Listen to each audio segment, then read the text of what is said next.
तो नरसिंह जी की लगन कहाँ है? बिहारी जी पे। अब नरसिंह जी की बेटी विवाह के योग्य हुई और बेटी का विवाह किया श्रीरंग जी के यहाँ जूनागढ़ में। जब से बेटी का विवाह हुआ तब से नरसिंह बाबा ने खबर ही नहीं ली कि मेरी बेटी दुखी है, सुखी है, भूखी है, प्यासी है। और रामा की सास और ननद कैसी कि 24 घंटे ताने मारने वाली। लेकिन क्या करे, गरीब की बेटी है। हमारे नरसिंह बाबा ने सब कुछ संतों को लुटा दिया, जितना भी धन दौलत थी सभी संतों को दे करके भगवान के नाम की संतुष्टि करके रहने लगे।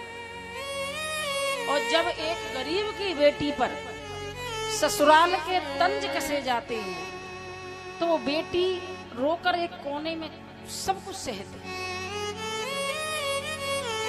रामा की भी वही स्थिति है। एक दिन नरसिंह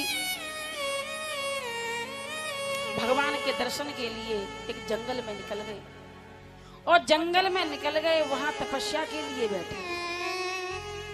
तभी भोलेनाथ प्रकट होकर के उन्हें रास लीला दिखाने ले जाते हैं।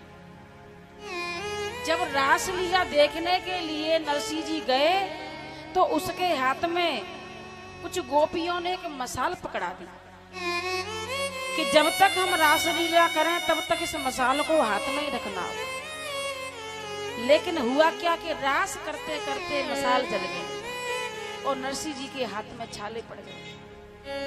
जब ये दृष्टि किशोरी जी की पड़ी तो तुरंत नरसिंह बाबा के पास गई और जाकर के देखा कि भक्त के हाथ में छाले पड़े हुए हैं। किशोरी जी ने हाथ का स्पर्श किया और कहा कि आज हम आपको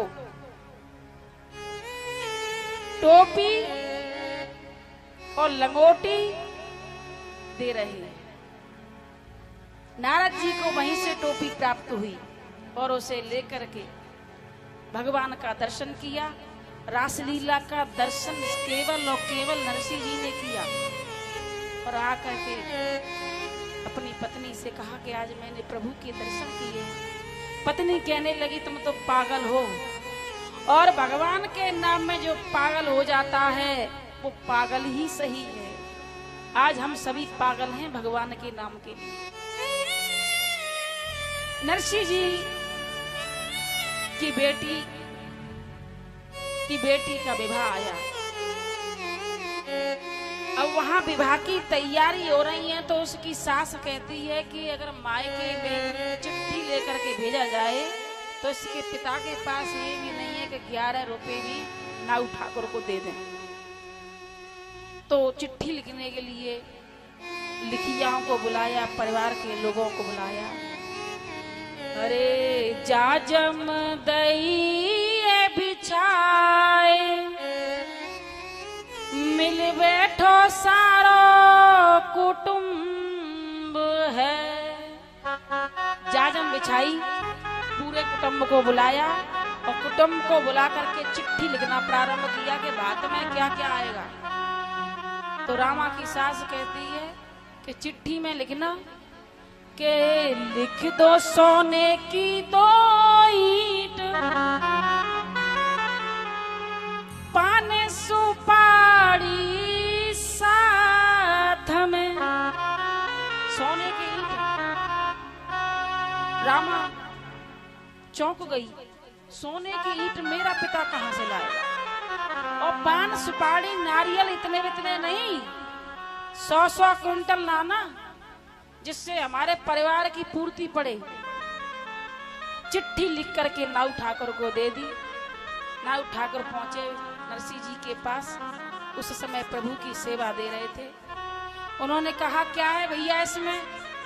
बोले तुम्हारी देवती का विवाह है और तुम्हें चिट्ठी भेजी है तुम्हारे समधी ने। बोले भैया रख दो प्रभु के चरणों में, वो ही संभालेगा, मेरे पास क्या है। और ये कह करके नरसिंह जी बोले आप यहाँ विश्राम कीजिए, मैं आपके भोजन की व्यवस्था करता हूँ। तो नरसिंह जी क्या कहते? बथुआ की उबाल करके और उसे ही नमक डाल के खा लेते थे। अब उसे लेकर के आते तो इतनी देर में भगवान ने योग माया से नरसिंह जी को सुला दिया और स्वयं नरसिंह का रूप लेकर के 56 प्रकार के भोजन लेकर के नाऊ ठाकुर के पास आए और भोजन कराया। अब नाऊ ठाकुर मन में विचार करते हैं इनके पास तो खाने के लिए कुछ नहीं है और इन्होंने मुझे ऐसे अच्छे अच्छे भोजन करवाए। भोजन कराने के पश्चात मोहरों की थैली हाथ में रख दी।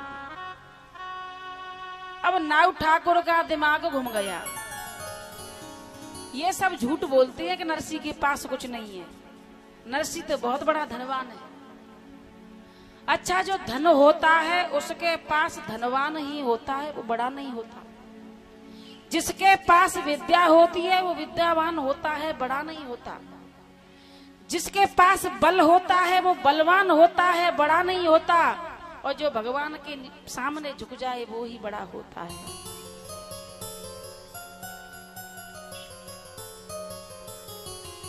तो जब मोहर असरपी लेकर के नाऊ ठाकुर श्रीरंग जी के पास पहुंचे, बोले भैया तुम्हारा संबंधी तो खूब पैसे वाला है। अब रामा मन में विचार करती हैं, पता नहीं ये मोहर असरपी कहां से आई, मेरा पिता तो भूखा सोता है। भगवान अपनी पत्नियों से कहते हैं कि मेरे भक्त के यहाँ भात भरने के लिए जाना है। तो क्या किया, महावन का बनाया बेस और सारी रानी साथ में,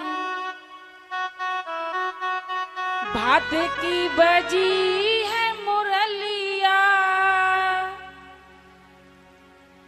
सारी रानियों को लेकर के भात की मुरली बजाई के मैं रानियों को लेकर के अपनी बहन के लिए भात भरने के लिए खरीदारी करने किसका वेश बना करके गए, महाजन का, सेठ का वेश बना करके सामान लेकर के आए। रानी कहती है देखो प्रभु हम रोज सजते हैं और रोज घर ही में रह जाते हैं, कृपा करके भक्त के यहाँ हमें भी ले चलना। भगवान का नहीं है, बोले चलना, लेकिन बाकी सासों के पैर दबाने पड़ेंगे, उसकी ननद के नखरे सहने पड़ेंगे।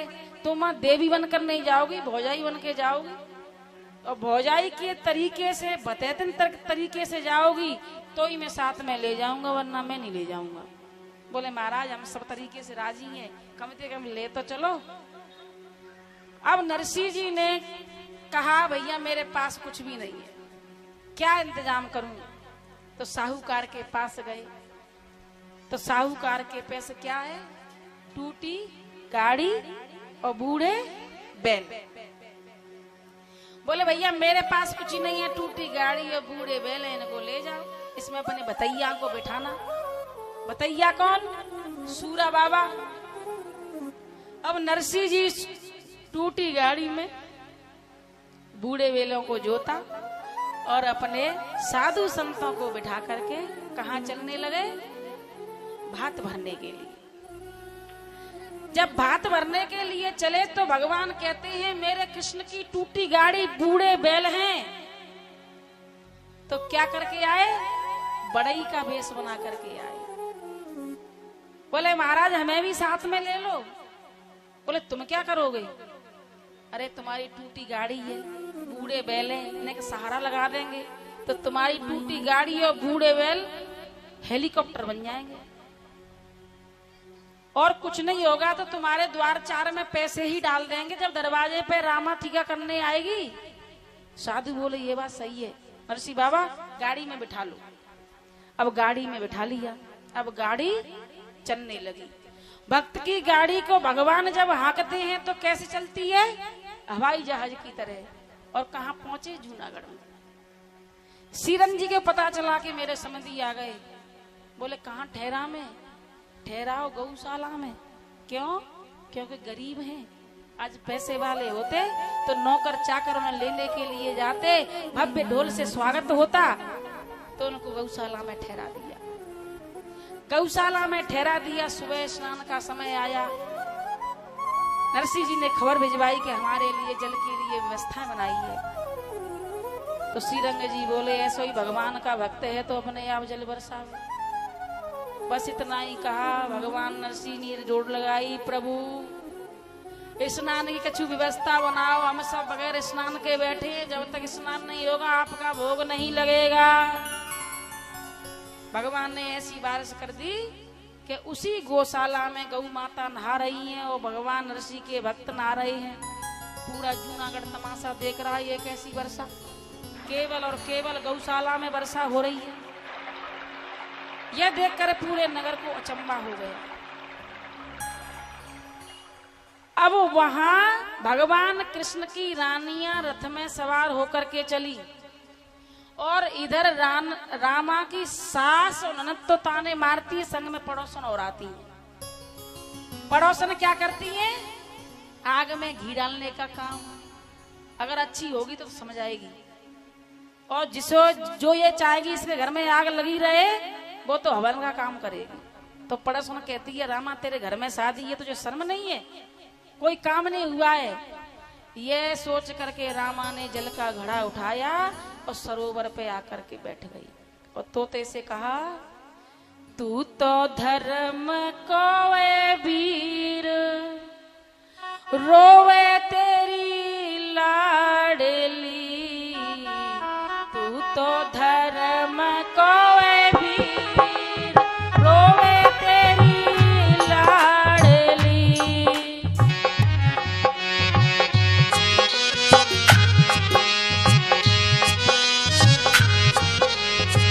और सुखना ये बता दे, पेड़ पे चढ़ के मेरे कन्हैया आ रहा है कि नहीं रहा है? तो क्या कहा तोते ने?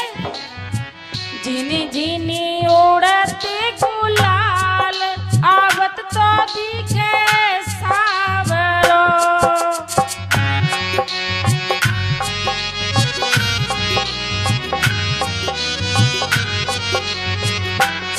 अरे झिनी झिनी उड़ती गुलाल, आवत तो दिखे सावरो।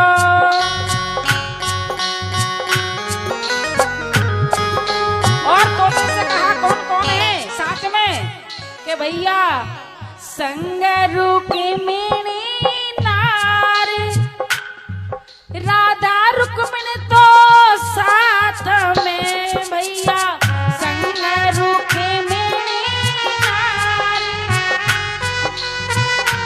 राधा रुक्मिणी तो साथ में। हे रामा, झीनी झीनी गुलाल यानी रेत उड़ रही है, ऐसा लग रहा है कि कन्हैया का रथ आ रहा है। और वो रथ वहीं आकर के रुका।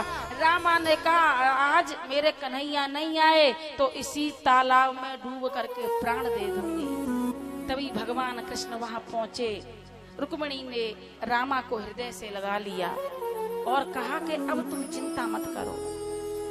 अब जब किसी गरीब बहन का भाई मायके से आ जाए तो उसमें डबल ताकत हो जाती है। जल भरती थी छान के अनछाना ले जाए, रोज छान के जल भरती थी, आज भैया की खुशी में बगैर छना हुआ जल भर के घड़े में पहुंची। वहीं पड़ोसन सामने बैठी, बोले हट दरवाजा खाली कर। पड़ोसन बोली, यहाँ पे तो ऊपरी ब्यादा है, जो कभी बोलती नहीं थी आज वो मुझसे कह रही कि दरवाजे से हट जा। इतने में ननद बाल खोल के आई, अरे भाभी चोटी बनानी है। बोले चोटी और तेरी, ला जा मैं टटूंगी लगाऊं। अब तो ननद पीछे हट गई। मुझे ऐसा लग रहा है कि भूत भूत तालाब से लग गया। इतने में सास रानी आई, यहाँ मटकती हुई। सास रानी बोली, बहू ये काम कब होगा? बोले ऐसा है, मेरा भाई आ रहा है और अपना काम अपने आप करो, मैं कोई काम नहीं करूंगी। अब तो उनके मिजाज शांत हो गए। अब नरसिंह जी के लिए क्या बनवाया? 3 दिन की बासी खिचड़ी। अब सूरा कहने लगे, भैया तेरा समझी बड़ा पैसे वाला है, वो हमारे लिए 3 दिन की खिचड़ी।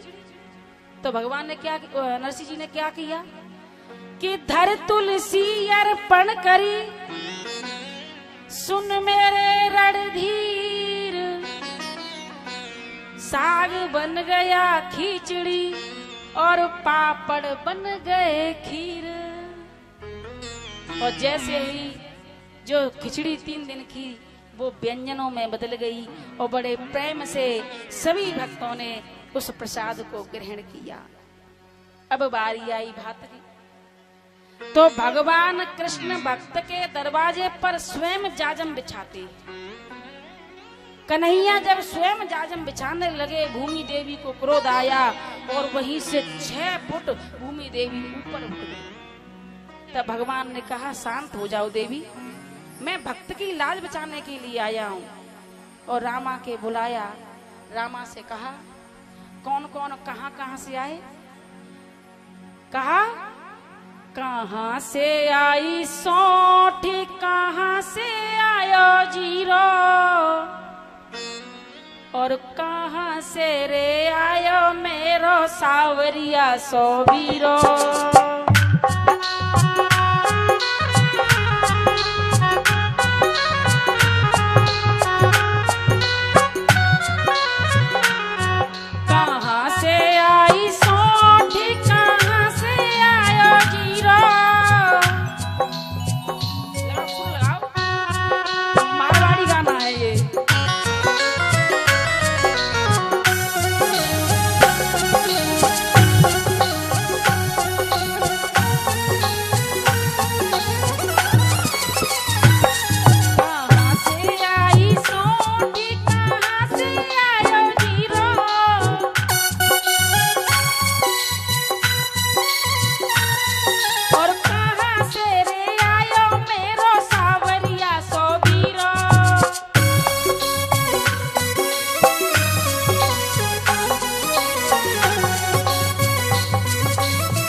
कहां से आता है? कहां से आता है जीरा? बम्बई से आई सौठ, जयपुर से आयो जीरा।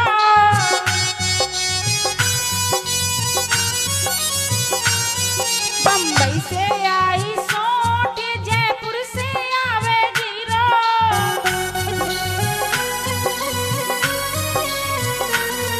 अरे द्वारका से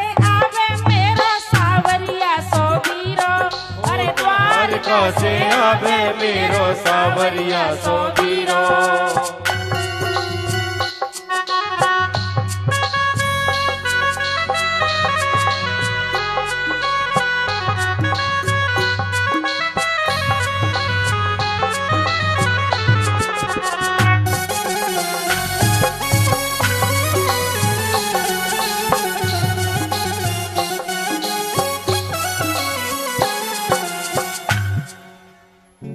अब रामा कहती है, मेरा द्वारका से भैया आया है। भगवान बोले, रामा किस किस को भात पहनाना है? खड़ा कर दो। बोले, भैया सबको भात पहनाना, मेरे देवर को और मेरी नंद को भात मत पहनाना। इन्होंने जब से मेरा विवाह हुआ है तब से तंज ही कसे हैं, मुझे दुखी ही रखा है, कभी मेरे से प्रेम से 2 शब्द नहीं कहे। भगवान कन्हैया बोले, बेटी आज तेरा भाई आ गया है और समाज में हम किसी को छोड़ते नहीं हैं। तो वहां भात की परंपरा होने लगी। वहां कृष्ण की लीला का जब रंग बरसा तो सारे जूनागढ़ वासी देखने लगे, क्योंकि भगवान ने वहां हुंडियों की बरसात की। आज गुजरात में कोई व्यक्ति ऐसा नहीं जो भूखा मर रहा हो। क्यों? क्योंकि वहां भगवान कृष्ण की लीला का गुणगान है।